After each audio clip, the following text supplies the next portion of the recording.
A'udzubillahi minasyaitonirrajim. Bismillahirrahmanirrahim. Assalamualaikum warahmatullahi wabarakatuh. Alhamdulillahirabbil alamin wa bihi nasta'inu ala umurid dunya waddin wassalatu wassalamu ala asrofil anbiya'i wal mursalin wa ala alihi wa sahbihi ajmain. Amma ba'du.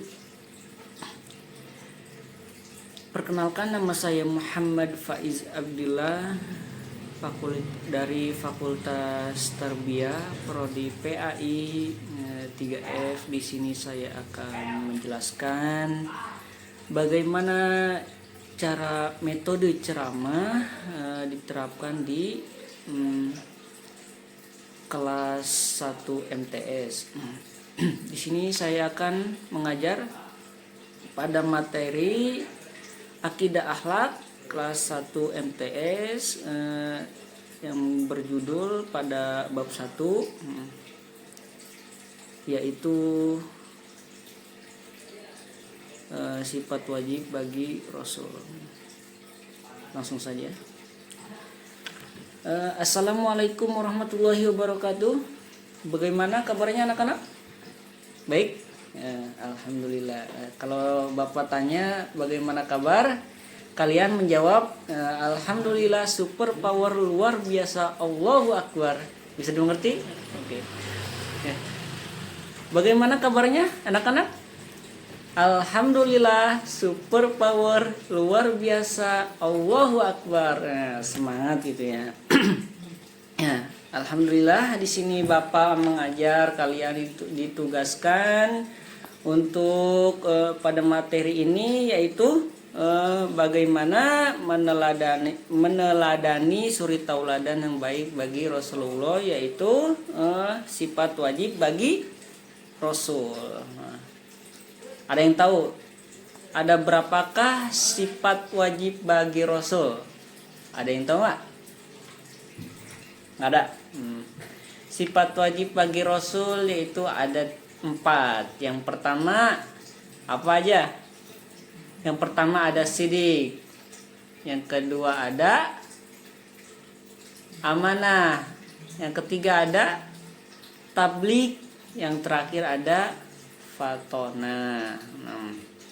Sebelum itu, ada yang tahu berapa jumlah nabi dan rasul? Ada yang tahu nggak? Nggak ada.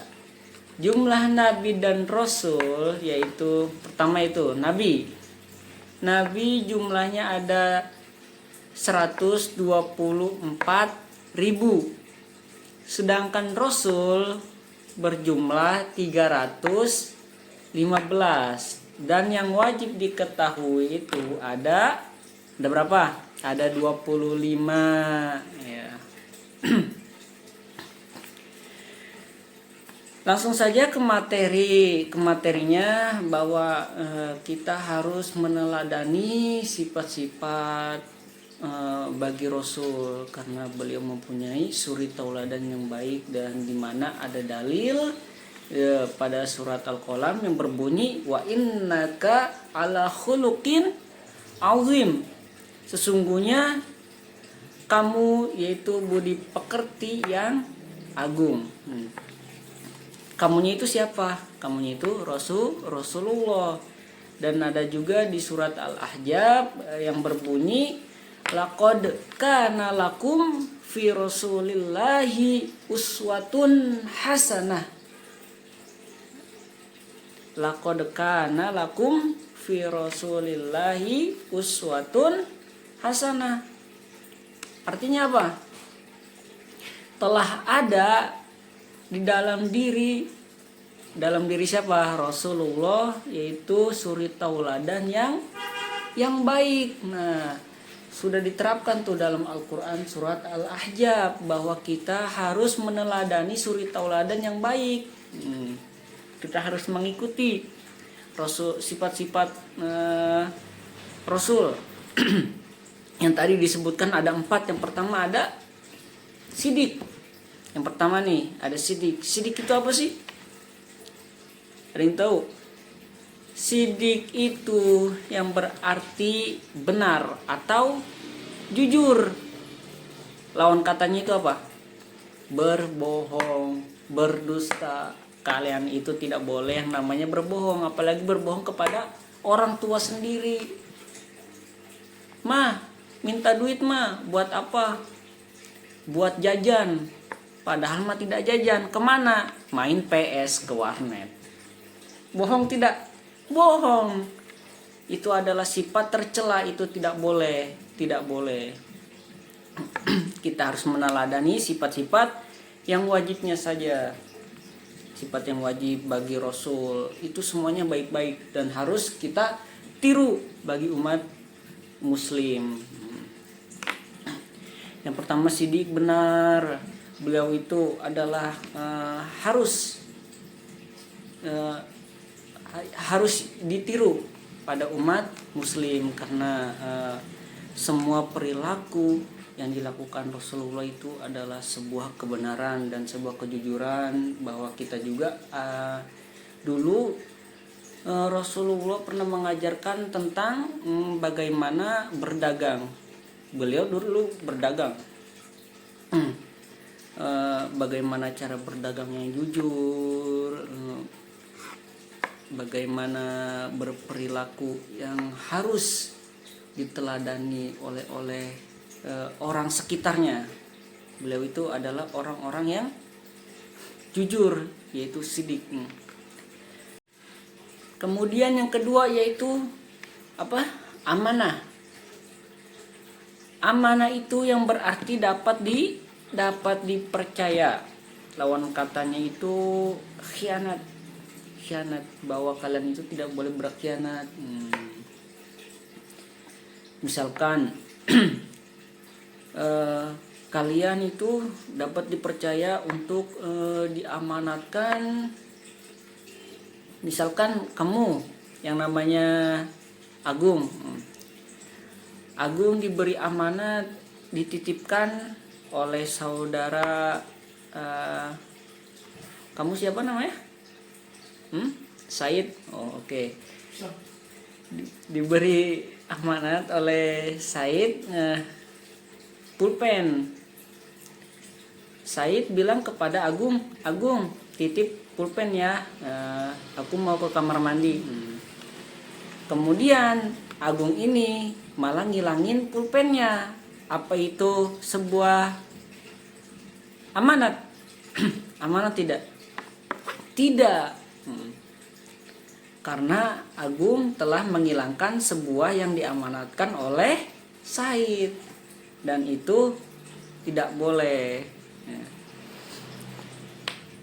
Kemudian yang ketiga, apa yang ketiga tadi? Tablik. Tablik yaitu menyampaikan atau khidmat. Dalam bahasa Arabnya khidmat. Beliau itu menyampaikan dengan suara yang halus, berbicara yang sopan, santun. Kemudian beliau itu tidak pernah namanya sekali berbicara yang kotor, apalagi kasar kepada umat-umatnya. Itu tidak. Karena dalam hadis dikatakan laisal mu'minu bita'anin wala la'anin wala fahisin wala badhi'in. Seorang mukmin bukanlah orang yang suka berkata kasar, orang yang suka mencaci maki, dan bukan juga orang yang mencela orangnya, mencela temannya, mengata-ngatain. Itu tidak. Itu bukan sebagian dari seorang mukmin. Makanya di sini kita harus meneladani sifat tablik, yaitu menyampaikan. Kita harus berkata yang sopan kepada orang tua maupun orang yang di bawah kita. Kita harus berperilaku sopan, bagaimana kita menyampaikan yang baik kepada orang-orang, dan itu harus kita teladani dan kita harus ikuti. Kemudian yang terakhir yaitu sifat fatonah. Nah, fatonah ini yang berarti cerdas, pandai, dan bijaksana. Bisa diartikan cerdas, bisa diartikan pintar, bisa diartikan bijaksana. Nah, beliau itu istimewa karena beliau itu bisa dijuluki gudangnya ilmu. Dan kuncinya ilmu siapa, ada yang tahu? Kuncinya gudang itu, kuncinya ilmu, yaitu Ali. Yaitu Ali. Nabi Muhammad itu adalah gudangnya ilmu. Nabi Muhammad itu semua tahu tentang ilmu-ilmu dunia maupun ilmu-ilmu akhirat. Makanya kita bertunjuk kepada Nabi Muhammad. Fatonah yaitu cerdas. Cerdas, kita harus cerdas dalam hal materi maupun non materi material, dan kita harus yang namanya belajar. Nah, di sini Bapak mengajar kepada kalian dan kalian harus memperhatikan dan mengamalkannya. Itu adalah sebuah koneksi yang dimana kalian itu mendapatkan ilmu-ilmu transferan dari Bapak sendiri, dan kemudian nanti kamu akan mengamalkan kepada yang lainnya. Nah, di situ pemanfaatan kepada keilmuan. Dan pandai juga, pandai, kalian itu harus pandai dalam mengamalkan ilmu, dan soal-soal apa yang dipertanyakan oleh materi-materi yang sebelumnya atau yang nanti dibahas, kalian itu harus tahu semuanya. Karena di sini semua tadi yang dikatakan ada 4 perilaku yang harus diteladani oleh Nabi dan Rasul, itu ada sidik, amanah, tabligh, dan juga fatona. Dan lawan katanya itu ada berbohong. Sidik, lawan katanya itu berbohong. Amanah, lawan katanya ialah khianat, kita tidak boleh berkhianat. Dan fatona yang berarti bijaksana. Bahwa ada juga hadis yang dikatakan, yaitu berbunyi ayatul munafiqina salasun.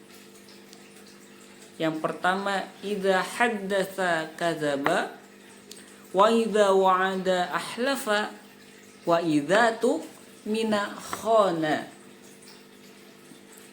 Bahwa ada 3 ciri-ciri orang yang munafik. Yang pertama, apabila dia berkata, dia berbohong. Dan apabila ia dapat dipercaya, dia berkhianat. Oke, mungkin itu saja Bapak yang dapat disampaikan, bahwa kesimpulan dari materi ini, kalian itu harus meneladani sifat suri tauladan yang baik bagi Rasulullah. Yang tadi disebutkan ada 4 suri tauladan yang baik, yang dimana ada sifat sidik, amanah, tabligh, fatonah. Dan kalian harus mengikuti apa yang sudah diajarkan oleh Rasulullah. Dan kalian juga tidak boleh melakukan hal-hal yang tadi sudah dikatakan pada hadis ayatul munafiqina salasun. Tidak boleh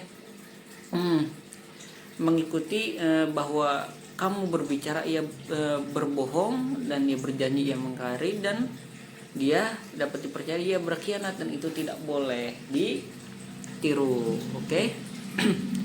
Dan juga kalian harus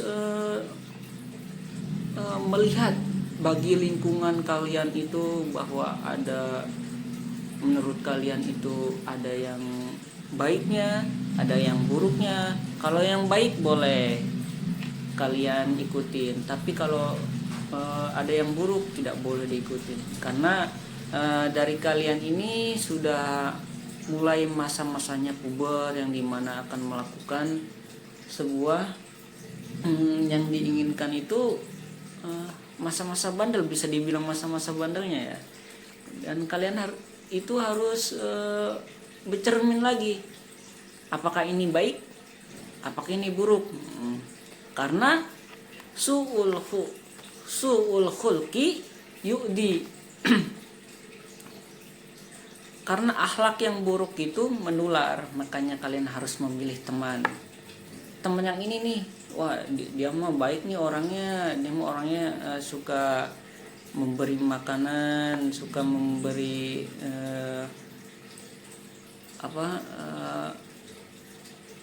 suka ke masjid, suka beribadah, suka pengajian. Nah ikutin seperti itu. Jangan orang-orang yang suka maling, jangan itu. Orang-orang yang bandel, suka orang yang berbohong, itu jangan ditiru. Karena su'ul khulqi yu'di, sifat akhlak yang buruk itu akan menular. Kita mengikuti yang buruk, nah itu akan menular kepada diri kita sendiri, maka itu tidak boleh diikuti. Nah, mungkin itu saja kesimpulan bagi materi ini. Akhirul kalam, wassalamualaikum warahmatullahi wabarakatuh.